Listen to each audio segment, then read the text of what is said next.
Hi, in today's tutorial, I'm going to show you how to use Trello for personal productivity.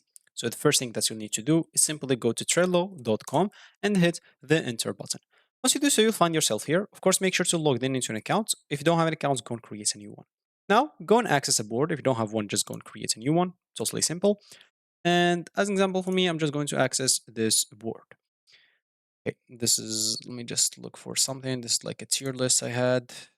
And let's look for something. This is a little bit like small, doesn't have a lot of lists. Yeah, maybe like that's organized.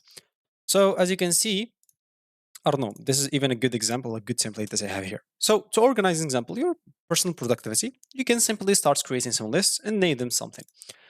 And those lists, of course, you can have tasks or cards on it. An example, you have some in the morning tasks or a list, after lunch, evening, done, and to do for tomorrow. This is an example for your personal productivity, and you can start creating some tasks. As an example, here workouts. I don't know, like workouts for 30 minutes in the morning. As example, eat healthy breakfasts. So healthy breakfasts, as an example.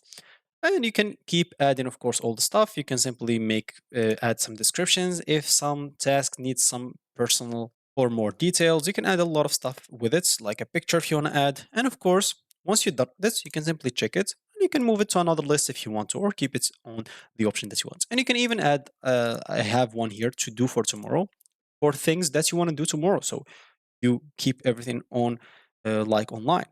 So an example here, I don't know, do this and that and etc. And yeah, you should be good to go. So that's gonna be it for me in this video. Thank you for watching and goodbye.